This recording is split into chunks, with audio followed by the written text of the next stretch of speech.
Hey, so tonight we're going to talk about something that's both fascinating and honestly pretty heartbreaking. The lives of Marie Antoinette's children. I mean, imagine being born into one of the most famous royal families in history, growing up in the most opulent palace in Europe, and then watching as your entire world comes crashing down around you. That's what these kids lived through, and their story is wild.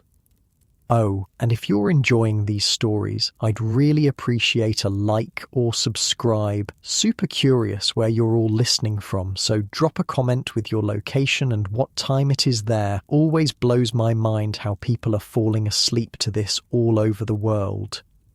All right, find that cozy spot, take a nice slow breath and just let your body sink into whatever you're lying on. We're heading back to 18th century France, and trust me, you're going to be real grateful for that mattress by the time we're done. So congratulations, you just woke up in Versailles Palace, 1778.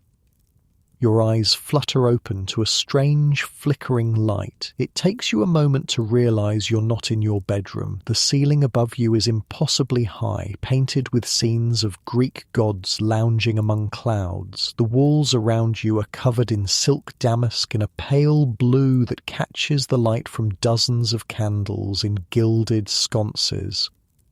You're lying on a feather mattress supported by a wooden frame, but there's no memory foam here, just layers of wool and horsehair beneath the feathers, a bit lumpy in spots. Your sheets are smooth linen washed with lavender water, but they're nothing like the high-thread count sheets you're used to.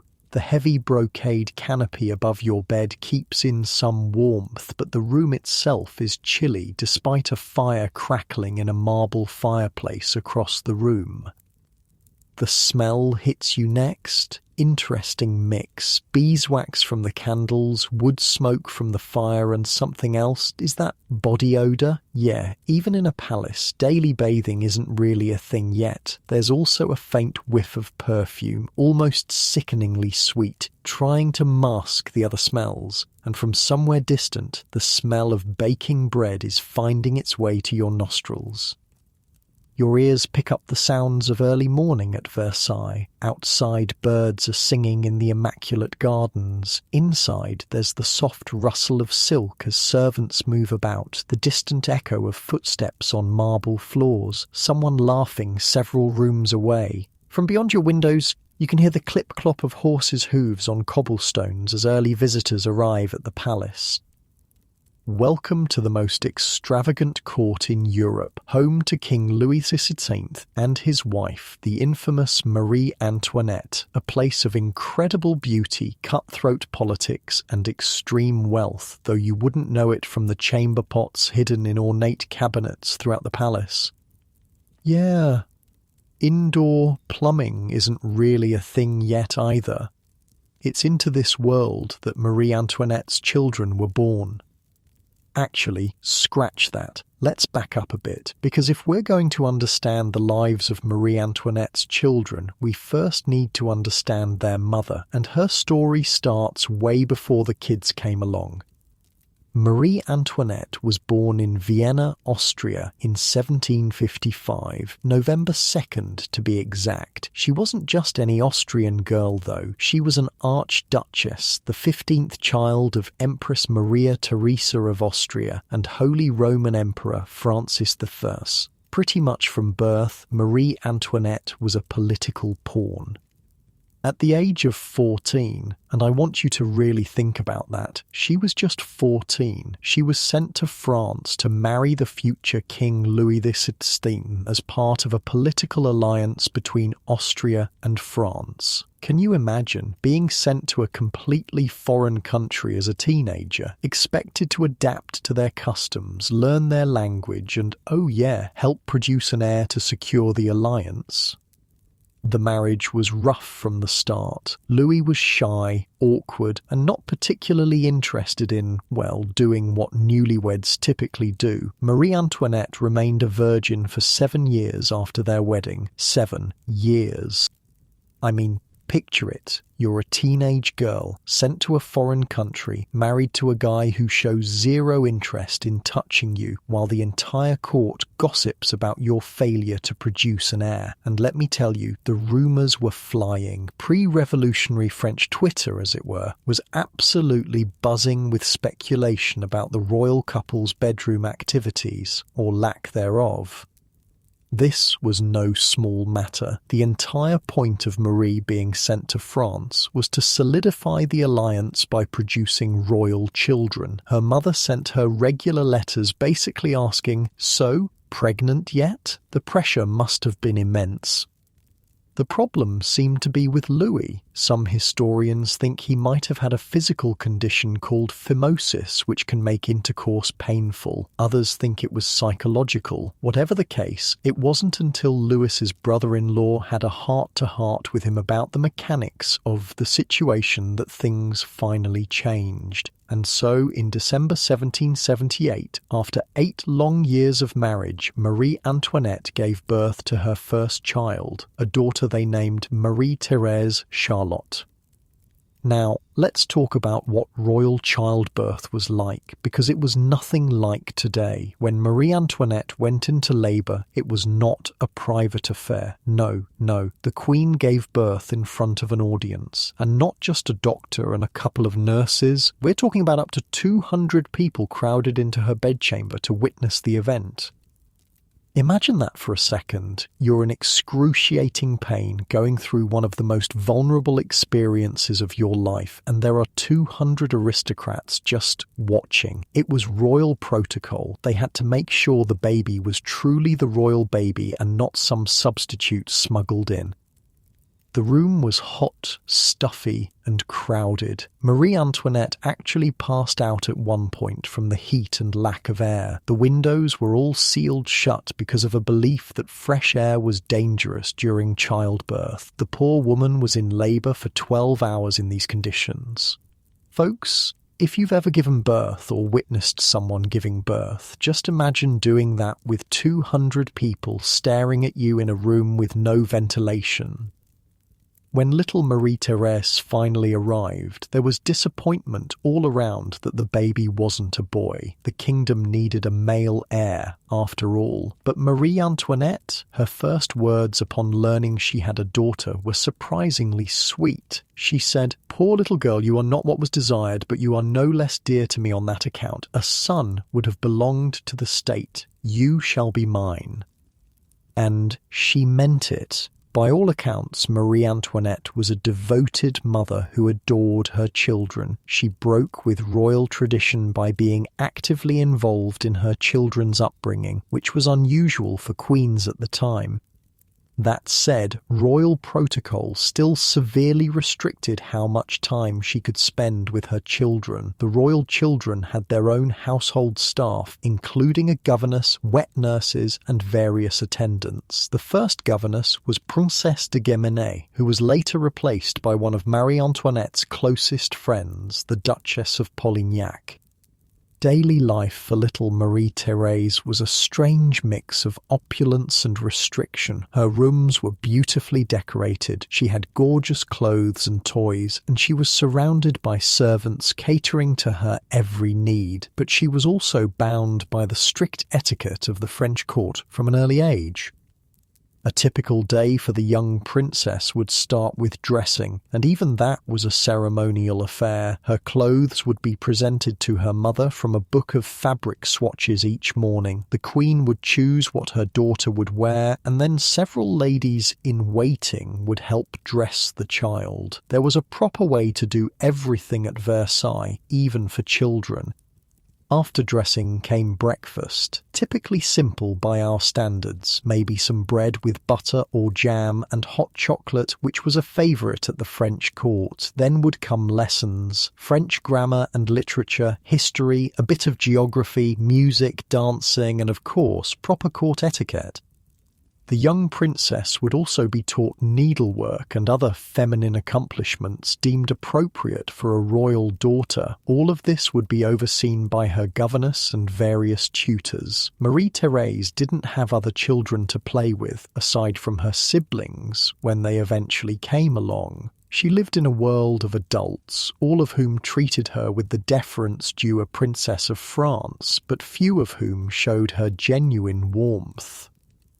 Life improved somewhat for the young princess in 1781, when Marie Antoinette finally gave birth to a son, Louis Joseph, the long-awaited Dauphin of France. The court rejoiced at the birth of a male heir, and Marie Antoinette's position became more secure. Louis Joseph was a bright child, but frail. From birth, he seemed sickly, though everyone tried to ignore this fact. He was, after all, the future of the monarchy. After Louis Joseph's birth, Marie Antoinette became increasingly frustrated with the constraints of court life. She wanted to spend more time with her children, away from the prying eyes and gossip of courtiers. This desire led her to retreat more and more to the Petit Trianon, a small chateau on the grounds of Versailles that had been given to her as a gift by Louis XVI. The Petit Trianon became Marie Antoinette's sanctuary. There she could escape the rigid etiquette of court and spend time with her children in a more relaxed atmosphere. She could dress in simpler clothes, though still luxurious by any normal standard, and indulge in activities that weren't possible in the main palace. One of these activities was her famous play acting at being a shepherdess or milkmaid at her hamlet, a rustic village built on the grounds nearby. This little fantasy village had real farm animals and working dairy, though servants did all the actual work. Marie Antoinette and her children would pretend to live a simple country life there, milking cows that had been carefully cleaned beforehand and gathering eggs that had been strategically placed for them to find. It sounds ridiculous, and it kind of was, but it was also Marie Antoinette's attempt to create some semblance of a normal life for herself and her children. The problem was, this retreat from court life only fueled rumours about what she might be doing away from public view. The French people were already struggling with food shortages and economic problems, and stories of the Queen playing shepherdess while real peasants starved didn't exactly help her reputation, though to be fair, she never actually said, "let them eat cake." That's a myth attributed to her much later. In 1785, Marie Antoinette gave birth to her second son, Louis Charles. Unlike his older brother, Louis Charles was robust and healthy, with rosy cheeks and boundless energy. Marie Antoinette doted on all her children, but there are indications that Louis Charles might have been her favourite. Now, this is where the gossip gets real nasty. There were rumours that Louis Charles wasn't actually the king's son, but rather the child of Marie Antoinette's supposed lover, a Swedish diplomat named Axel von Fersen. Most historians today believe Louis Charles was indeed Louis XV's child, but the rumours persisted and damaged Marie Antoinette's reputation further. The following year, 1786, Marie Antoinette gave birth to her fourth and final child, a daughter named Sophie Beatrix. Sadly, little Sophie was born prematurely and lived just 11 months before dying in 1787. Her death was the first tragedy to strike the royal children, but unfortunately it wouldn't be the last. Marie Antoinette was devastated by Sophie's death when someone tried to comfort her by suggesting that Sophie was too young to have formed a strong attachment to her mother. Marie Antoinette replied, "Don't forget that she would have been my friend." The Queen had little time to mourn, however, as political storm clouds were gathering on the horizon. France was in serious financial trouble, partly due to its support of the American Revolution against Britain. The country was deeply in debt, and the common people were suffering from poor harvests, high bread prices, and crushing taxes. Meanwhile, at Versailles, life continued in its bubble of luxury and ceremony. The royal children, sheltered from the harsh realities of the world outside the palace gates, continued their lessons and play. Marie-Thérèse was now approaching adolescence. Louis-Joseph was showing signs of the intelligence that made everyone hopeful for his future reign despite his health issues. And little Louis Charles was the picture of childish exuberance. None of them had any idea that their privileged world was about to come crashing down around them. In the summer of 1789, two devastating blows struck the royal family in quick succession. First, in June, 7-year-old Louis-Joseph, the Dauphin and heir to the throne, died after a long illness. Historians believe he probably had tuberculosis of the spine, which would eventually cause his spine to collapse. Marie-Antoinette and Louis XVI were heartbroken at the loss of their son, but they had little time to grieve before the second blow fell. Just weeks after Louis-Joseph's death, on July 14, 1789, the people of Paris stormed the Bastille prison, marking the beginning of the French Revolution. The death of Louis-Joseph meant that 4-year-old Louis Charles was now the Dauphin, the new heir to the throne. But it was a precarious inheritance, as the monarchy itself was beginning to crumble. As you settle deeper into your bed, feeling the weight of your covers and the softness beneath you, we'll continue exploring what happened to Marie Antoinette's children when their world was turned upside down by revolution. Your breathing slows naturally as you watch the royal family's privileged life at Versailles give way to one of the most turbulent periods in European history. The storming of the Bastille in July 1789 sent shockwaves through Versailles. The royal family, still mourning the death of Louis-Joseph, suddenly faced a threat they couldn't fully comprehend. For Marie-Antoinette's surviving children, 10-year-old Marie-Thérèse and 4-year-old Louis Charles, their protected world was about to shatter. At first, life at Versailles continued almost normally for the children. They were shielded from understanding the full gravity of what was happening in Paris, just 18 miles away. Their lessons went on, their routines remained the same, but their mother was increasingly anxious, and the atmosphere in the palace grew tense. Then came October 5th, 1789, a day that would change everything. Thousands of Parisian women, driven by hunger and anger over bread shortages, marched from Paris to Versailles in what became known as the Women's March on Versailles. The crowd arrived at the palace gates, soaking wet from the pouring rain, their clothes muddy and bedraggled, their faces gaunt with hunger. Imagine the stark contrast. Outside the gilded gates, thousands of starving women who had walked for hours in the rain, demanding bread for their children. Inside, chandeliers, silk-covered walls, and a royal family who had never known hunger. The situation escalated quickly. The crowd broke into the palace, killing several guards. One guard ran to Marie Antoinette's bedchamber to warn her, blood streaming from his wounds. The queen fled in her nightgown, running barefoot through the palace corridors to the king's apartments.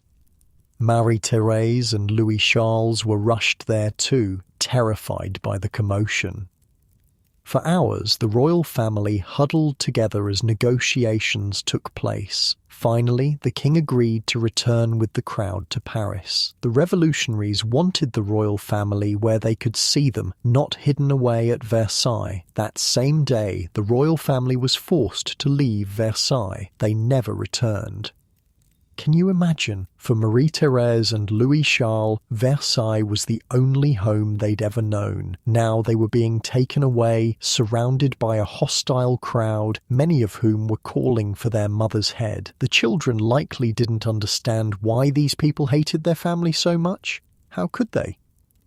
The royal family was installed in the Tuileries Palace in Paris, which had been mostly unused for years. It was dusty, neglected, and nowhere near as comfortable as Versailles. They were effectively under house arrest, though at this stage they were still treated with the outward respect due royalty.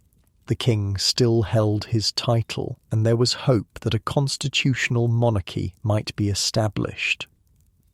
Daily life for Marie-Thérèse and Louis-Charles changed dramatically. The luxury of Versailles was gone, replaced by the more austere surroundings of the Tuileries. Their freedom of movement was restricted. The sounds of the bustling city replaced the peaceful gardens of Versailles.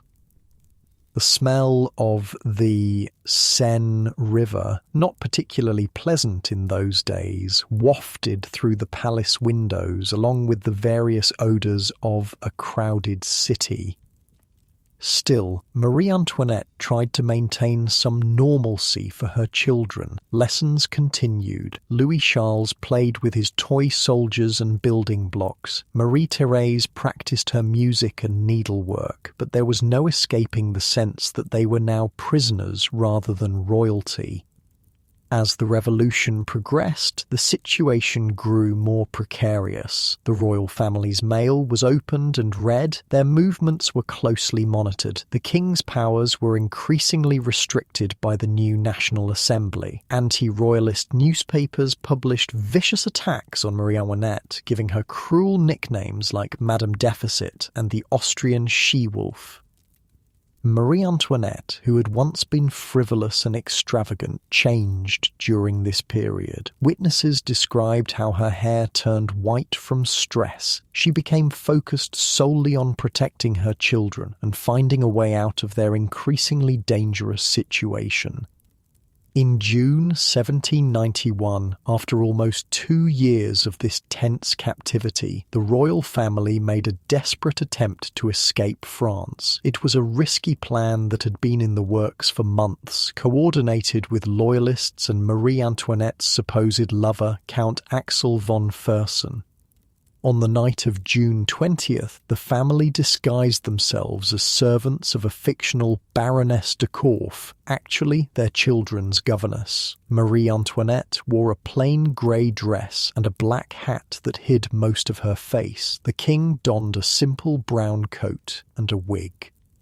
Marie-Thérèse, now 12, was dressed as the Baroness's daughter, while 6-year-old Louis Charles was disguised as a girl to match the passport they were using. They slipped out of the Tuileries through unguarded passages and climbed into a large custom-built carriage that waited nearby. Their destination was Montmédy, a royalist stronghold near the border with the Austrian Netherlands, where Marie Antoinette's brother reigned as emperor. The escape might have worked if not for a series of delays and mishaps. The bulky carriage moved slower than planned. The king insisted on stops that weren't in the schedule. Most fatally, Louis XVI was recognised by a postmaster named Jean-Baptiste Drouet in the town of Varennes, about 30 miles from their destination. Drouet had seen the king's portrait on a coin and noticed the resemblance to this supposed valet. He alerted local officials and the family was detained, then sent back to Paris under guard. This failed escape attempt was a disaster for the royal family. Before, there had been some sympathy for them, especially for the children. Now they were viewed as traitors trying to flee the country to potentially organise a counter-revolution with foreign help. The tenuous trust between the monarchy and the revolutionaries was shattered. Upon their return to Paris, the family's confinement became much stricter. Guards were posted in their private apartments. They were watched day and night with no privacy even for basic bodily functions. The revolution was radicalizing and the monarchy's days were numbered. Things came to a head on August 10th, 1792, when revolutionaries stormed the Tuileries Palace. The royal family fled to the nearby Legislative Assembly for protection. For 33 hours, they were kept in a reporter's box at the Assembly, listening as the monarchy was officially suspended and plans were made for the king's trial. Then, on August 13th, 1792, the royal family was transferred to the Temple, a medieval fortress in Paris that would serve as their prison. This was no palace. The temple was dark, damp and forbidding, with thick stone walls and small windows that let in little light. The temple consisted of a large tower and a small tower connected by buildings. The royal family was initially housed in the small tower while the large tower was being prepared for them. They were given just a few rooms to share. Their possessions from the Tuileries were brought to them, but many items were stolen or damaged in transit.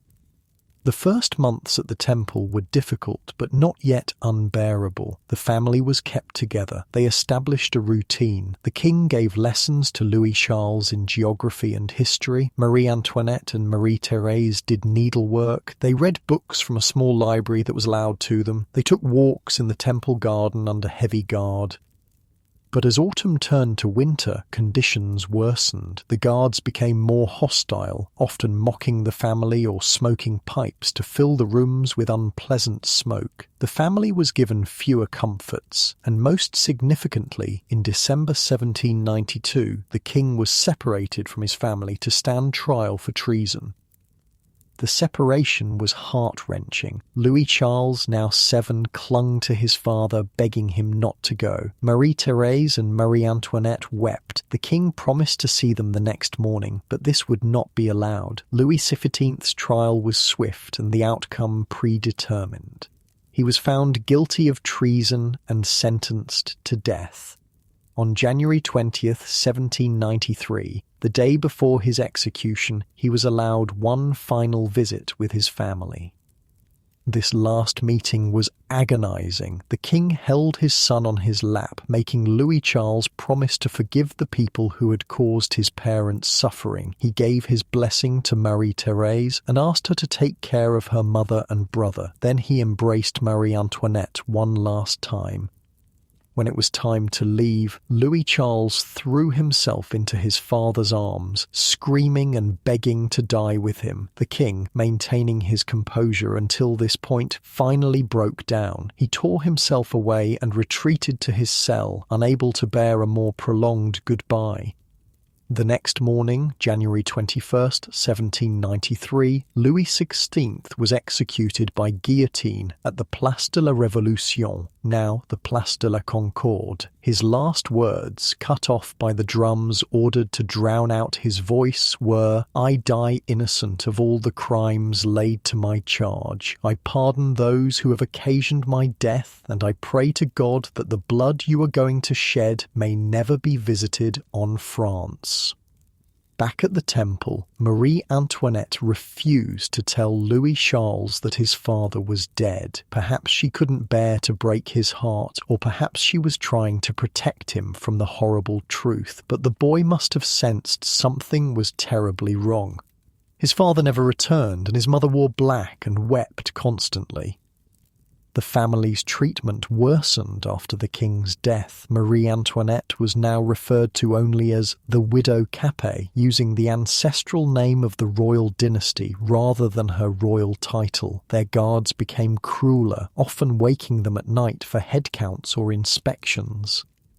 Marie-Antoinette, Marie-Thérèse, and Louis Charles were moved to the main tower of the temple, which had been renovated to serve as a more secure prison. The tower was cold and drafty, with little comfort. The windows were covered with iron bars and screens that limited their view of the outside world and reduced the natural light.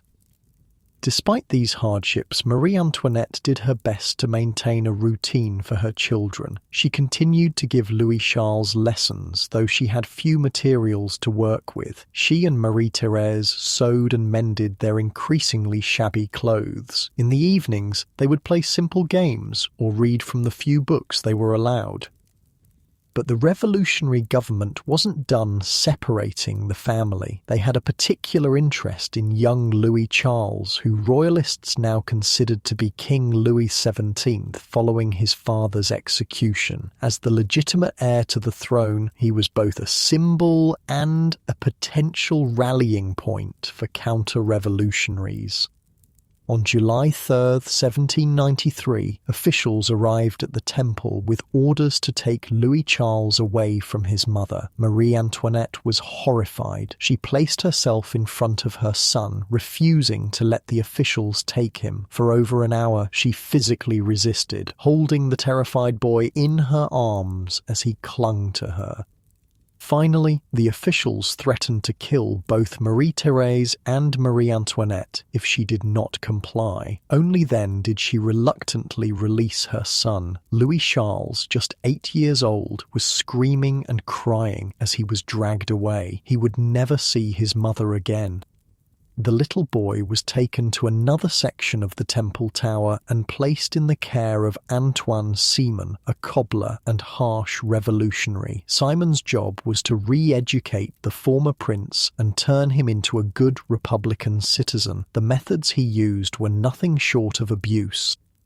Louis Charles, who had been raised with every luxury and treated with deference his entire life, was now subjected to constant verbal abuse. Simon forced him to wear a red liberty cap, the symbol of the revolution. He was taught revolutionary songs and made to denounce his parents and the monarchy. When he resisted, he was beaten. Most horrifically, Simon and his wife got the child drunk on wine and taught him obscene language, delighting in hearing the former prince curse. They neglected his hygiene and health, leaving him in filthy clothes and feeding him poor-quality food. Meanwhile, Marie-Antoinette was devastated by the loss of her son. She would spend hours near a small crack in the wall of her chamber, hoping to catch a glimpse of Louis Charles when he was taken to the garden for air. She could sometimes hear him singing revolutionary songs in a slurred, drunken voice, which must have been heart-wrenching.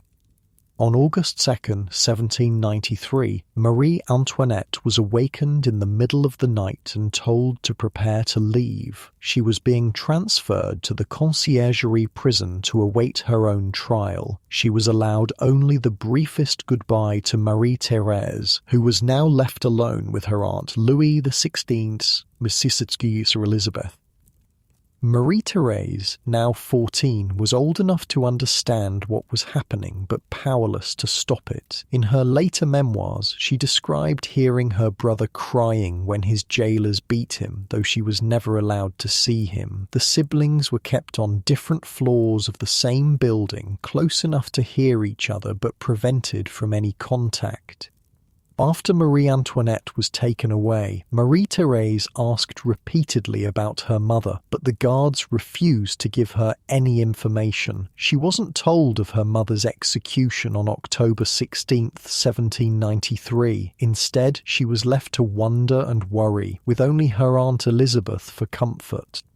Then, in May 1794, Elizabeth was also taken away and executed. Marie-Thérèse was now completely alone, the sole remaining member of her immediate family in the Temple Tower. She wasn't told about her aunt's fate either. She simply found herself suddenly terrifyingly isolated. For the 15-year-old princess, the following months were a nightmare of uncertainty and loneliness. She had no news of her family, no company except hostile guards, and no idea what her own fate would be. She was allowed only 2 books, which she read over and over again. Her only other activities were sewing and knitting with materials the guards reluctantly provided. Her treatment, while not as physically abusive as her brother's, was still harsh. She was given poor food, few changes of clothing, and almost no comforts. The guards rarely spoke to her except to give orders. She later wrote that the lack of human contact was one of the most difficult aspects of her imprisonment. As for Louis Charles, his situation deteriorated further after Simon departed in January 1794. Rather than assigning a new guardian, the Committee of Public Safety decided to keep the boy in solitary confinement. His room was locked from the outside, and food was passed through a small wicket in the door. The 8-year-old boy was now completely alone in a dark, cold room. No one cleaned his chamber or changed his clothes or bedding. No one spoke to him except to deliver food. He had no toys, no books, no activities, nothing to occupy his mind. He spent his days in near total isolation, with only occasional checks by guards who rarely even entered his room. Under these conditions, Louis Charles's physical and mental health rapidly declined. He stopped speaking. He stopped cleaning himself. He barely ate. When officials occasionally inspected his cell, they found him sitting in filth, his bed crawling with bugs, his body covered in sores. In the spring of 1795, nearly a year and a half after this solitary confinement began, a new government came to power following the fall of Robespierre and the end of the Reign of Terror. This government, the Directory, was less radical than its predecessor. They sent a doctor, Philippe Jean Pelletan, to examine Louis Charles. Dr. Pelletan was shocked by what he found. The once handsome, lively prince was now unrecognizable. At 10 years old, he was the size of a 5 or 6-year-old, his body stunted by malnutrition. His face and body were covered in sores and scars. He had swollen joints and a distended belly, classic signs of severe malnutrition. Most disturbing of all, he barely reacted to the doctor's presence, showing signs of profound psychological trauma. Despite Dr. Pelletan's efforts to improve his care, it was too late. On June 8, 1795, Louis Charles died, likely of tuberculosis worsened by malnutrition and neglect. He was just 10 years old. You shift a bit in your bed now, finding a more comfortable position. Your shoulders drop just a little, releasing tension you didn't know you were holding as you settle in deeper. The weight of your blanket feels comforting as we continue with what happened to Marie-Thérèse, the only surviving child of Marie Antoinette, who remained alone in her prison cell, unaware that she was now the sole remaining member of her immediate family. Marie-Thérèse remained alone in her cell at the Temple Tower, unaware of her brother's fate. Just 16 years old, she had no idea that she was now the only survivor of her immediate family. The guards kept all news from her, leaving her in a cruel limbo of uncertainty and hope. The summer of 1795 passed slowly for the teenage princess. Each day blended into the next in a monotonous rhythm of isolation. She would wake on her simple bed, the straw mattress rustling beneath her as she moved. The summer heat made her small room stifling, with only a narrow window letting in meagre light and little fresh air. The stone walls around her held the heat like an oven. Her once fine clothes were now worn and shabby, the fabric thin from repeated washings. Her hair, which had once been styled elaborately by ladies-in-waiting, she now had to manage herself with no mirror and few combs. The sounds of her imprisonment became a familiar backdrop to her days. The heavy tread of guards' boots in the corridor outside, the jangle of keys, the distant shouts from the street beyond the fortress walls, the bells of Paris churches marking the hours, reminding her of a world going on without her. Her meals were simple and often unappetizing. Plain bread, thin soup, occasionally a bit of meat or cheese, a far cry from the elaborate feasts she had known at Versailles, where 20 or more dishes might be served at a single meal. She ate alone, using simple utensils, nothing like the gold or silver service of her former life. To pass the time, Marie-Thérèse read her 2 books over and over, devotional texts that provided her some comfort. She sewed and knitted, mending her clothes with the limited materials she was given. She wrote in a journal when paper was available, documenting her thoughts and memories to maintain her sanity in the crushing solitude. Sometimes she would stand on tiptoe at her window, trying to glimpse the sky or the street below. She could hear the voices of people going about their lives, vendors calling their wares, children playing. It must have been both comforting and painful, evidence that normal life continued somewhere beyond her walls. At night, she would lie on her bed, listening to the sounds of the old tower settling around her. The summer months brought thunderstorms that illuminated her room in brief flashes, followed by the low rumble that shook the ancient stones. During those storms, alone in the darkness, did she imagine her family somewhere out there, still alive? Did she hope for rescue, or had she begun to accept her isolation as permanent? While Marie-Thérèse endured her solitary confinement, political changes were reshaping France. The Reign of Terror had ended with the fall of Robespierre in July 1794. The new government, the Directory, was more moderate than its predecessors. As the revolutionary fervour cooled, attitudes towards the remaining royal family member began to shift. François, who, a former servant of the royal family, had been quietly advocating for Marie-Thérèse's release. He found an ally in Paul Barras, a powerful member of the Directory. Barras had visited the temple and been disturbed by the conditions in which the young princess was kept. In another part of Europe, Marie-Thérèse's relatives were also working for her release. Her mother's family, the Austrian Habsburgs, had been negotiating with the French government. Her uncle, Emperor Francis II, wanted his niece sent to Vienna. The negotiations were complex, involving the exchange of French prisoners held by Austria.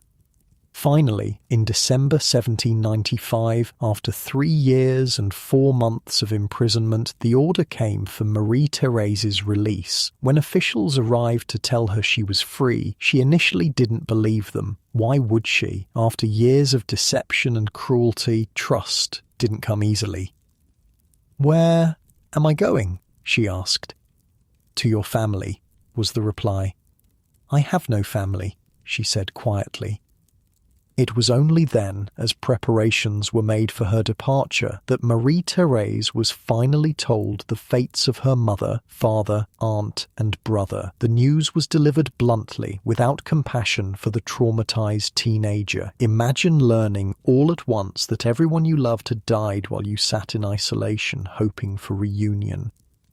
Marie-Thérèse didn't cry. Years of imprisonment had taught her to hide her emotions, but those who saw her described a look of such profound shock and grief that it was more affecting than tears. On December 18th, 1795, the day before her 17th birthday, Marie-Thérèse left the temple prison. She emerged into a winter evening, seeing the stars for the first time in years. The cold air must have felt sharp in her lungs after so long in the stale confines of her cell.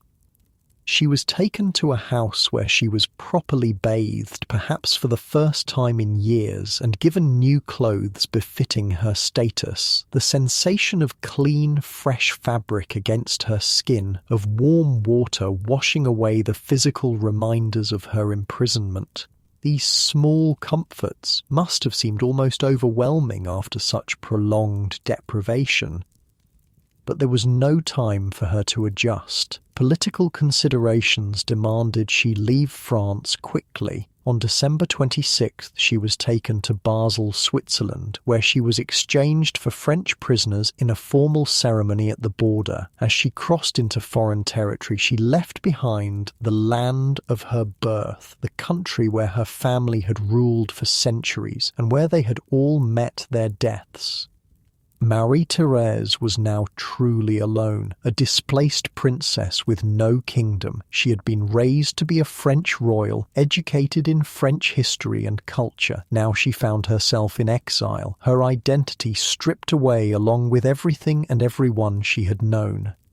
From Switzerland, Marie-Thérèse travelled to Vienna, the birthplace of her mother. She arrived at the Hofburg Palace, where her grandmother Empress Maria Theresa had once ruled, and where her mother had spent her childhood before being sent to France as a 14-year-old bride. The contrast between the temple prison and the Habsburg imperial palace must have been jarring. After years in a sparse cell, she now found herself surrounded by opulence again. Gilded ceilings, crystal chandeliers, polished marble floors, and soft beds with fine linens. Servants attended to her needs. She had access to baths, clean clothes, and proper meals. But the psychological transition was not so easy. Marie-Thérèse was described as serious and withdrawn. She spoke little and smiled rarely. She suffered from nightmares and was sometimes heard crying out in her sleep. The trauma of her experiences had left deep scars that no amount of luxury could heal. Her uncle, Emperor Francis II, treated her kindly, but also saw her as a political asset. The Habsburg-Bourbon connection could still have value in the complex chess game of European politics. Marie-Thérèse was a living symbol of the old order that revolutionary France had sought to destroy. In Vienna, Marie-Thérèse was reunited with people who had known her mother. Ladies who had served in Marie Antoinette's childhood household came to pay their respects to the daughter who so resembled her. They brought stories and memories, helping Marie-Thérèse connect with the mother she had lost. She also met relatives she had never known, Habsburg cousins who shared her blood but not her experiences. They treated her with a mixture of fascination and pity, this cousin who had endured what none of them could imagine. Marie-Thérèse spent 3 years in Vienna, gradually adjusting to freedom and learning to live with her grief. She dedicated herself to honouring her family's memory, collecting and preserving items associated with them when possible. She wore a ring containing a small piece of her mother's hair, a tangible connection to the parent she had lost. During this time, her father's brothers, the Counts of Provence and Artois, who had fled France before the worst of the Revolution, were living in exile, still claiming the French throne. The Count of Provence had declared himself King Louis XIII after the death of Marie-Thérèse's brother, who royalists considered to have been King Louis XVII. Louis XVIII wanted Marie-Thérèse to join him and strengthen his claim to the throne. He also had a particular marriage in mind for her, to her cousin Louis-Antoine, Duke of Angoulême, who was the son of the Count of Artois. This marriage would unite different branches of the Bourbon family and create a stronger royalist position. Marie-Thérèse was not enthusiastic about the marriage. She had little in common with her cousin, who was described as dull and unimaginative, but she had been raised to do her duty, and after the horrors she had survived, perhaps such a mundane concern as marital compatibility seemed trivial. In 1799, at the age of 20, Marie-Thérèse left Vienna and travelled to Mitau, now Jelgava in Latvia, where her uncle Louis XVIII had established a small court in exile. There she married Louis-Antoine in a simple ceremony, becoming the Duchess of Angoulême. The marriage was not a love match, and by all accounts it was never consummated. Some historians suggest that Marie-Thérèse's traumatic experiences had left her unable to bear physical intimacy. Others believe that Louis-Antoine may have had his own issues. Whatever the reason, the couple remained childless, ending the direct line from Louis XVI and Marie Antoinette. Despite the personal limitations of her marriage, Marie-Thérèse was devoted to the royalist cause. She became an important figure in the émigré community, a living link to the pre-revolutionary monarchy. Her dignified bearing and obvious suffering made her a powerful symbol for those who hoped to restore the Bourbon dynasty to the French throne. The émigrés lived a precarious existence, moving from country to country as political winds shifted. From Metau, they were forced to flee to England when Tsar Paul I of Russia withdrew his support. In England, they lived modestly, supported by the British government and royalist sympathisers. Throughout these years of exile, Marie-Thérèse was haunted by impostors claiming to be her brother Louis Charles. Over 100 different men came forward over time, claiming to be the lost Dauphin who had somehow escaped the temple prison. The most persistent of these pretenders was Karl Wilhelm Naundorf, a German clockmaker who maintained until his death that he was Louis XVII. He wrote to Marie-Thérèse, begging her to acknowledge him as her brother. These letters must have been deeply disturbing to her, reopening wounds that had never fully healed. Marie-Thérèse consistently refused to meet with any of these claimants. She knew the truth. She had heard her brother's cries through the walls of the temple. She knew he had died there, alone and suffering. But the uncertainty surrounding Louis Charles's death and burial gave these impostors just enough credibility to gain followers and attention. The question of her brother's fate would continue to trouble Marie-Thérèse for the rest of her life. It wasn't until 2000, long after her death, that DNA testing confirmed once and for all that Louis Charles had indeed died in the temple prison, as history had recorded. The testing was performed on a preserved heart that had been smuggled out by the doctor who performed the autopsy in 1795. Meanwhile, the political situation in France continued to evolve. The Directory gave way to the Consulate under Napoleon Bonaparte, which in turn became the French Empire when Napoleon crowned himself emperor in 1804. The Bourbon claim to the throne seemed increasingly remote as Napoleon's power grew. Marie-Thérèse watched from exile as the man she considered a usurper ruled the country that had once been her family's domain. Napoleon's wife, Empress Josephine, even wore jewellery that had once belonged to Marie Antoinette, jewellery that had been looted during the Revolution. A personal affront to the daughter who treasured every memento of her mother. But Napoleon's empire was not destined to last. His military ambitions eventually led to his downfall, and in 1814, following Napoleon's first abdication, Louis XVIII was restored to the French throne. After 22 years in exile, Marie-Thérèse returned to France as part of the royal family. Her return to Paris must have been emotionally complex. The city held so many painful memories. The Tuileries Palace where they had been held under house arrest, the Temple prison where she had lost her family, the Place de la Révolution where her parents had been executed. Many of the same people who had cheered her parents' deaths now lined the streets to welcome the returning royalty.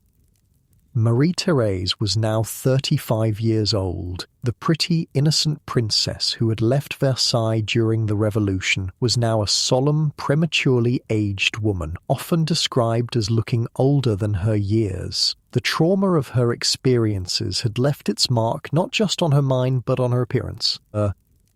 At the restored Bourbon court, Marie-Thérèse played an important role as the king's niece. She was known for her charity work and her devotion to the memory of her parents. She worked to locate the burial sites of Louis XVI and Marie Antoinette, whose bodies had been hastily interred in unmarked graves after their executions. In January 1815, Marie-Thérèse attended a solemn ceremony at the Church of Saint-Denis, where the remains of her parents were reinterred with proper honour. For the first time, she was able to mourn them publicly and see them laid to rest with the dignity befitting a king and queen of France. But the Bourbon Restoration was fragile. In March 1815, Napoleon escaped from his exile on Elba and returned to France, beginning the period known as the 100 Days. Louis XVIII and the court were forced to flee Paris once again, a bitter reminder to Marie-Thérèse of her childhood flight from Versailles.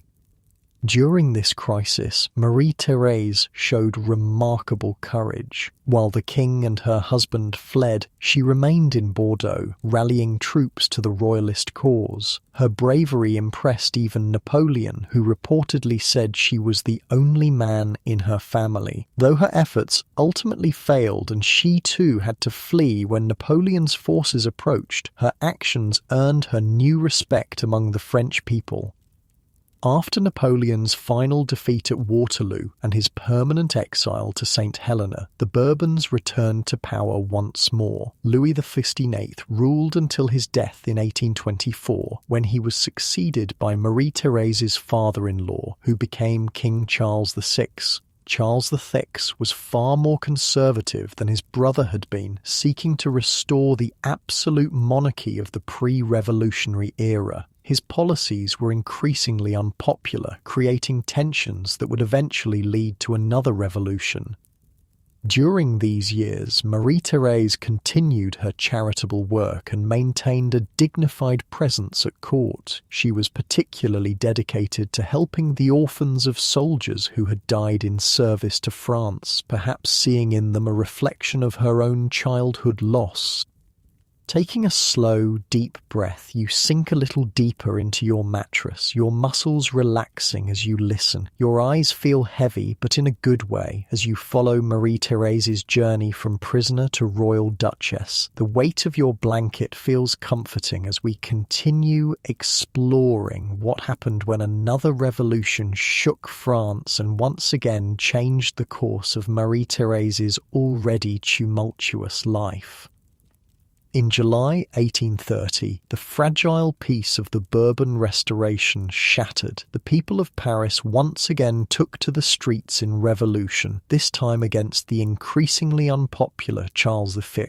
Marie-Thérèse found herself reliving the nightmare of her childhood as angry crowds surrounded the royal palace. This revolution, known as the July Revolution, unfolded much faster than the one that had destroyed her family. Within just 3 days, Charles VI realised his position was untenable. He decided to abdicate in favour of his young grandson, Henri, Duke of Bordeaux, hoping this might save the monarchy. On August 2nd, 1830, Charles VI signed his abdication. According to protocol, this made his son, Louis-Antoine, Marie-Thérèse's husband, the new king. Louis-Antoine initially refused to sign away his rights, but faced with the reality of the situation and pressure from his father, he eventually agreed. There's a strange footnote to history here. Technically, for the approximately 20 minutes between Charles VI's abdication and Louis-Antoine's renunciation of his rights, Marie-Thérèse was Queen of France. The little girl who had lost everything to revolution had, for a brief moment, attained the position her mother had held. But this was a hollow crown. The revolutionaries had no intention of accepting another Bourbon king, regardless of who it was. Instead, they offered the throne to Louis-Philippe, Duke of Orléans, from a different branch of the royal family. Louis-Philippe accepted, becoming not the King of France, but the King of the French, a constitutional monarch rather than an absolute one. For the second time in her life, Marie-Thérèse was forced into exile. The royal family retreated first to England, then settled in Prague in what is now the Czech Republic. Charles the King died in 1836 and Louis-Antoine in 1844, leaving Marie-Thérèse a widow. She adopted the title of Countess of Marness and lived quietly, dedicated to charitable works and her religious faith. In her later years, Marie-Thérèse was described as solemn and dignified, with occasional flashes of the haughtiness that had characterized her mother. Her hair had turned completely white by the time she was in her 40s. Visitors often remarked on her strong resemblance to Marie Antoinette, though without her mother's famous beauty or charm. The trauma and grief of her life had etched themselves onto her features. Despite her personal tragedies, Marie-Thérèse maintained a remarkable strength of character. She never complained about her fate, though she spoke often of her family and worked tirelessly to preserve their memory. She collected what mementos she could, letters, portraits, personal items, creating a private shrine to the parents and siblings she had lost. Her relationship with the young Henri, Duke of Bordeaux, later known as the Count of Chambord, was particularly important to her. As the grandson of Charles VI, he was now the legitimate claimant to the French throne. Marie-Thérèse became a mother figure to him, guiding his education and instilling in him the values of the Bourbon dynasty. Perhaps in this role, she found some consolation for her own childlessness and the loss of her brother. In 1851, Marie-Thérèse was living in the Austro-Hungarian Empire when she contracted pneumonia. She died on October 19, 1851, at the castle of Frosdorf near Vienna. She was 72 years old, the same age her mother would have been had she lived. Marie-Thérèse was buried in the crypt of the Franciscan monastery in Nova Gorica, in what is now Slovenia, alongside other members of the exiled Bourbon family. Her tombstone bears the simple inscription, Fille de Louis XVI et de Marie-Antoinette, daughter of Louis XVI and Marie Antoinette. After all her titles and tribulations, this was the identity that defined her.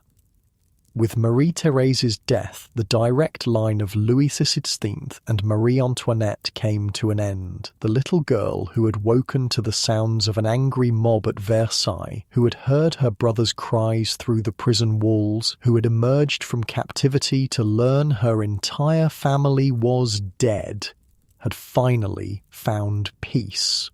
But what about her brother, Louis Charles?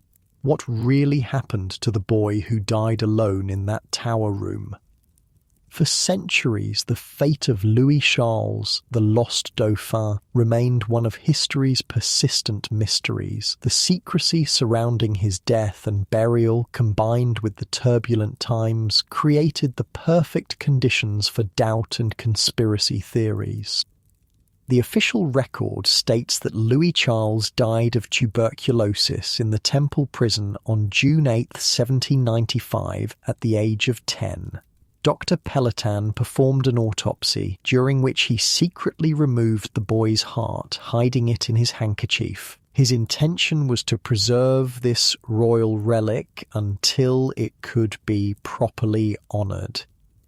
But the story of the heart is almost as strange as the tales of the supposed survivors. Dr. Pelletan kept the heart in a crystal vase filled with alcohol in his library. During the political upheavals that followed, he feared being discovered with this royalist relic and gave it to a trusted friend for safekeeping.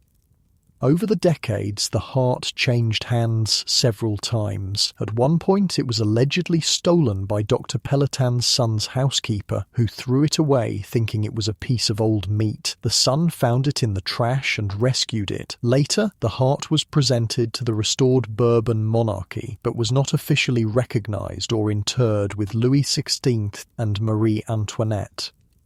During the 1830 revolution, the heart was trampled underfoot when a mob invaded the Archbishop's palace where it was being kept. Once again, it was rescued and preserved by those loyal to the royal family. For nearly 2 centuries, this small, desiccated organ, no larger than a walnut after years of preservation, was passed from keeper to keeper, a macabre reminder of a child's suffering.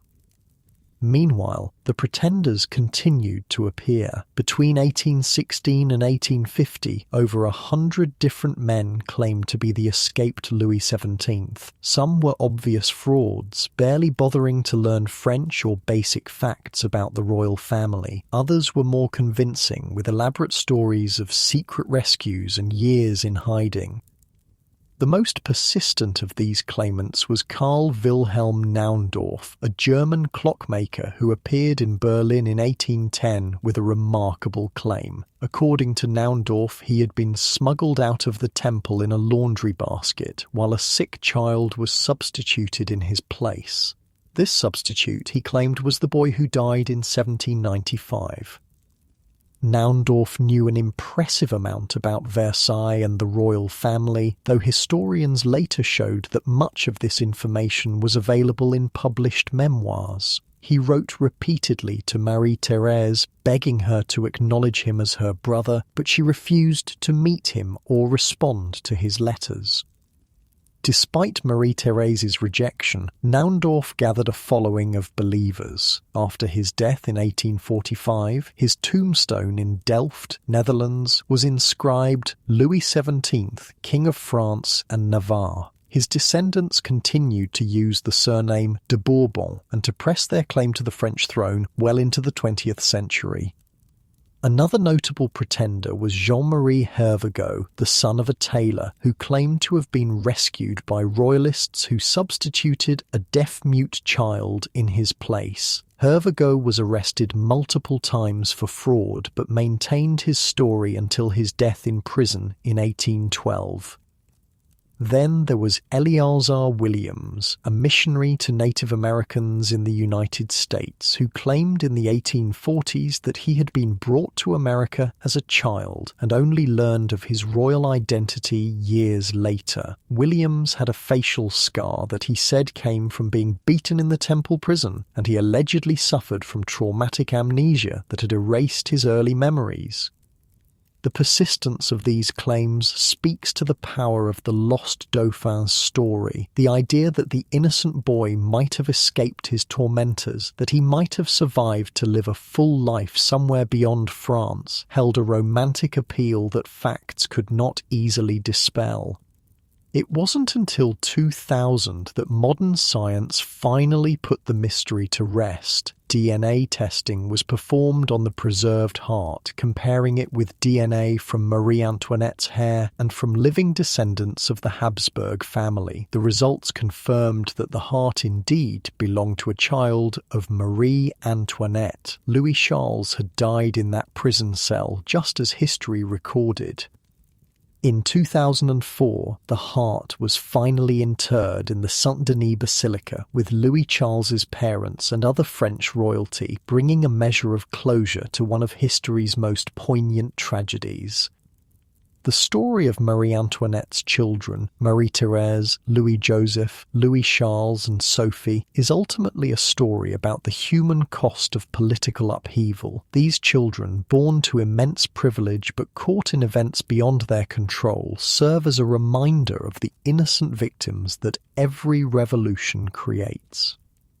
Louis-Joseph, the first Dauphin, at least was spared the worst. He died of natural causes before the revolution turned violent, mourned by parents who still had the freedom and resources to grieve properly. His short life was one of comfort and love, unmarred by the horrors that would befall his siblings. Little Sophie, too, was spared the revolution, dying in infancy before the fall of the monarchy. Though her death was a tragedy for her parents, particularly Marie Antoinette, she at least lived and died in the secure world of Versailles, knowing only the comfort and attention that befitted a princess of France. Louis Charles bore perhaps the heaviest burden, separated from his family at 8 years old, subjected to psychological and physical abuse, forced to denounce his own mother, and finally left to waste away in solitary confinement. His short life was marked by a cruelty that's difficult to comprehend. That final image of him, small, sick, and alone in a dark room, stands as one of history's most heartbreaking. Only Marie-Thérèse survived to adulthood, carrying with her the memories of what had been and what was lost. Her life spanned the French Revolution, the rise and fall of Napoleon, the Bourbon Restoration, and the July Revolution, some of the most tumultuous decades in European history. Through it all, she maintained a dignity and resilience that earned her the respect of friend and foe alike. Today, visitors to Paris can see memorials to this tragic family. At the Basilica of Saint-Denis, where French royalty was traditionally buried, markers commemorate Louis XVI, Marie Antoinette, Louis XVII, and Marie-Thérèse, though her body remains in Slovenia. The chapelle expiatoire stands on the site where Louis XVI and Marie Antoinette were initially buried after their executions, a solemn monument to their memory. The temple prison where the children were held no longer exists. It was demolished by Napoleon in 1808 to erase this painful symbol of the revolution. On its site now stands the Square du Temple, a peaceful garden in the Marais district of Paris. And at Versailles itself, the royal apartments have been preserved, allowing visitors to walk through the same rooms where Marie-Thérèse and Louis Charles played as children before their world fell apart. The Petit Trianon, Marie Antoinette's private retreat, where she sought to give her children some semblance of a normal life, can also be toured, its pastoral charm a stark contrast to the formal grandeur of the main palace. These physical spaces help us connect with the human reality behind the historical facts. They remind us that beneath the politics and power struggles of the French Revolution were real people, including children, whose lives were upended and destroyed by forces they could not control. The story of Marie Antoinette's children is not just a tale of royal tragedy, it's a reminder of the vulnerability of children in times of conflict. It prompts us to consider how often, throughout history and even today, children become the collateral damage of adult battles for power and ideology.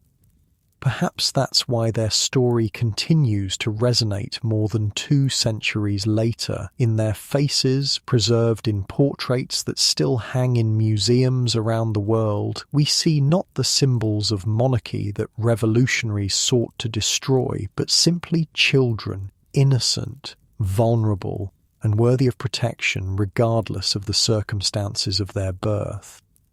Your breathing is slowing now, finding a gentle rhythm as you sink deeper into comfort. The weight of your body feels pleasantly heavy against your mattress. You notice your shoulders relaxing, dropping away from your ears as tension melts. That's it, just like that. As your muscles release, your mind drifts with the story, watching history unfold through the eyes of these royal children whose lives were shaped by forces beyond their control. The legacy of Marie Antoinette's children extends far beyond their brief lives. Their story has been told and retold through the centuries, inspiring books, films, plays, and endless speculation. What might have been? How would history have unfolded if the revolution had never happened, if Louis Charles had grown up to become King Louis XVI, if Marie-Thérèse had married and had children of her own? These questions have no answers, only the shadowy possibilities of alternate histories that never came to be. What we do know is how their actual lives unfolded, the privileged beginning, the terrifying middle, and for 3 of the 4 children, the tragically early end. In the decades after Marie-Thérèse's death, France continued its political evolution. The monarchy established by Louis-Philippe after the 1830 revolution lasted until 1848, when yet another revolution established the Second Republic. This gave way to the Second Empire under Napoleon III, which in turn fell after France's defeat in the Franco-Prussian War of 1870-71. Through all these changes, the memory of the royal children persisted, becoming part of the complex mythology of the French Revolution. For royalists, they were martyrs, innocent victims of revolutionary excess. For republicans, they were unfortunate casualties in the necessary struggle for liberty, equality, and fraternity. The truth, as always, lies somewhere in between these polarized views. The children themselves were neither symbols nor political pawns, but simply human beings caught in the crossfire of history. Perhaps the most poignant aspect of their story is how ordinary many of their experiences were, despite their extraordinary circumstances. Louis Joseph's childhood illness and death, tragic as it was all too common in an era before modern medicine, when many parents lost children to disease. Little Sophie's premature birth and brief life similarly reflected the high infant mortality of the time. Even Marie-Thérèse's longevity was marked by the ordinary human experiences of grief, adaptation, and resilience. After surviving unimaginable trauma, she built a life for herself, finding purpose in preserving her family's memory and supporting causes she believed in. In her later years, she became known for her charitable works, particularly her support for orphanages, a touching echo of her own lost childhood. Only Louis Charles's fate stands out as extraordinary in its cruelty. The deliberate abuse of a child for political purposes crosses a line that most societies, even in times of violent revolution, recognize as unacceptable. His treatment in the Temple prison represents a dark chapter, not just in French history, but in the broader history of humanity's capacity for cruelty. The mystery surrounding Louis Charles's death and the persistent claims of survivors speak to something deep in human nature: our reluctance to accept the deaths of children, our desire to believe in miraculous escapes, our need for stories with happier endings than history often provides. One of the most fascinating aspects of this story is how it continues to evolve even centuries later. The 2000 DNA testing that confirmed Louis Charles's death brought modern science to bear on a historical mystery, giving us certainty where previous generations had only speculation. The final interment of his heart in 2004 provided a ritual closure that had been denied for over 200 years. These modern epilogues remind us that history is never truly finished. New technologies, new methodologies, and new perspectives constantly reshape our understanding of the past. The story of Marie Antoinette's children continues to be written even as we speak. What lessons can we draw from their lives? Perhaps the most obvious is about the vulnerability of children in times of political conflict. When ideologies clash and societies fracture, children often bear the consequences of decisions made by adults. This was true in revolutionary France, and it remains true around the world today. Another lesson might be about the resilience of the human spirit. Marie-Thérèse's ability to rebuild her life after such profound trauma speaks to the capacity for survival that lies within each of us. Though permanently marked by her experiences, she found ways to move forward, to contribute, to maintain her dignity in the face of repeated loss and exile. There's also something to be said about the way political narratives shape our understanding of history. The story of Marie Antoinette and her children has been told differently depending on who was doing the telling: royalists or republicans, contemporaries or historians, French or foreign observers. These varying perspectives remind us to approach historical narratives with a critical eye, aware of the biases and agendas that inform them. For those of us living in more stable times and places, their story might prompt gratitude for the relative peace and security we enjoy. Most of us will never experience the extreme upheavals that defined the lives of Marie-Thérèse and Louis Charles. The simple freedom to live without fear of political persecution or revolutionary violence is a privilege that many throughout history, including these royal children, were denied. As you lie there, warm and safe in your bed, take a moment to appreciate that safety. Feel the weight of your blanket, the softness of your pillow, the quiet of your room. These simple comforts were precisely what Marie Antoinette's children lost when revolution came to Versailles. Your breathing deepens now, in and out, slow and steady. The story of these royal children begins to blur at the edges as your mind grows pleasantly heavy. You might wonder, as you drift towards sleep, what became of the royal dynasty after Marie-Thérèse's death. The Bourbon claim to the French throne passed to the Count of Chambord, grandson of Charles V, whom Marie-Thérèse had helped raise. He never ruled, though he came close during the political chaos following the Franco-Prussian War. When he died childless in 1883, the senior Bourbon claim passed to the Spanish branch of the family. But these are just echoes now, growing fainter as the centuries pass. France has been a republic since 1870, with only a brief interruption during the Nazi occupation. The monarchy that shaped the lives of Marie Antoinette's children exists now only in museums, history books, and the magnificent palace at Versailles, which receives millions of visitors each year.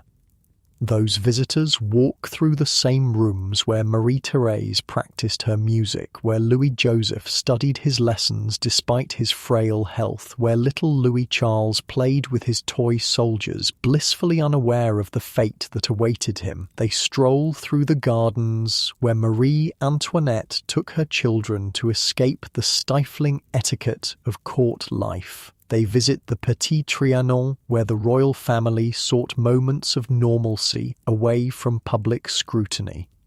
In these spaces, across the centuries, we can almost glimpse the human reality behind the historical facts. A mother who loved her children, children who laughed and played and learned, a family whose private bonds were tested and ultimately broken by public events. Your eyelids are growing heavier now, your thoughts drifting and merging like clouds on a lazy summer day. The weight of history grows lighter as sleep approaches, the story of Marie Antoinette's children settling gently into your mind. Perhaps you'll dream of Versailles tonight, its mirrored halls and formal gardens, its fountains sparkling in the sunlight. Perhaps you'll catch a glimpse of Marie-Thérèse walking with her brother Louis Joseph, or little Louis Charles chasing butterflies across a manicured lawn, or baby Sophie in her ornate cradle, all of them untouched by the tragedy that awaited. Or perhaps you'll dream of something else entirely, your subconscious weaving its own tales as you rest. Either way, the story will be there waiting for you when you wake, this small but significant chapter in the grand narrative of human history. Your breathing has found its rhythm now, deep and regular. Each breath carries you further from wakefulness, closer to the peaceful realm of sleep. Your body feels wonderfully heavy, sinking into your mattress as if it were embracing you. The tension in your muscles has melted away, from your forehead to your jaw, from your shoulders to your hands, from your hips to your feet. Every part of you is relaxed, supported, safe. Behind your closed eyelids, images may still flicker. The golden splendor of Versailles, the dark stones of the temple prison, the face of Marie-Thérèse as she emerged from captivity, forever changed by what she had endured. But these images grow fainter, less distinct as sleep draws nearer. The sounds around you fade into the background, perhaps the distant hum of traffic, the gentle whir of a fan, the subtle creaks of your home settling for the night. These ordinary noises bear no resemblance to what Marie Antoinette's children heard, the formal music of court, balls, the angry shouts of revolutionaries, the heavy tread of guards outside a prison cell. Your world is peaceful, secure in ways theirs never was. Even the scents around you, the clean smell of laundered sheets, perhaps a hint of whatever you had for dinner, the familiar scent of your bedroom, are comfort-filled reminders of home, so different from the mingled aromas of Versailles with its perfumes and unwashed bodies, or the dank mustiness of a medieval prison. Your mind drifts now from these sensory experiences, floating freely as sleep approaches. The story of Marie Antoinette's children recedes, becoming just one of countless tales stored in your memory, to be recalled another day if you wish. In this drowsy, in-between state, you might find yourself wondering about other historical children whose lives were shaped by forces beyond their control. The young princes in the Tower of London, the children of Nicholas and Alexandra in revolutionary Russia, the boy pharaoh Tutankhamun in ancient Egypt. History is filled with such stories, each unique yet sharing common threads of vulnerability and consequence. But these thoughts too grow distant and hazy as sleep wraps around you like a warm cocoon. Your consciousness is floating now, untethered, drifting between history and dreams, between the stories of others and the story that is uniquely yours. Your breathing is so slow and deep now, your body completely at rest. The weight of your eyelids is too much to resist, and you surrender to it willingly, gladly. The world outside falls away. The concerns of the day, the to-do lists for tomorrow, even the historical tale you've been following, all recede into the background. In this moment there is only the comfort of your bed, the rhythm of your breath, and the approaching tide of sleep. You welcome it, allowing each wave to carry you further from shore, out into the peaceful ocean of rest. Sleep comes now, gentle and inevitable, carrying you into its depths. Your mind quiets, your thoughts slow and then still. Your awareness of the outside world fades completely. And as you drift into the deepest realms of sleep, perhaps somewhere in that mysterious landscape, you'll catch a glimpse of 4 children playing in the gardens of Versailles, untouched by revolution, unaware of history, simply being children in the sunshine of an endless summer day. Sleep well, sleep deep, sleep in peace, secure in your bed in a way Marie Antoinette's children never could be, grateful for the simple blessing of safety that they were denied. Rest now, and when you wake, carry with you a small remembrance of their story, not to sadden you, but to remind you of the preciousness of ordinary peace, of family bonds, of childhood itself. Good night.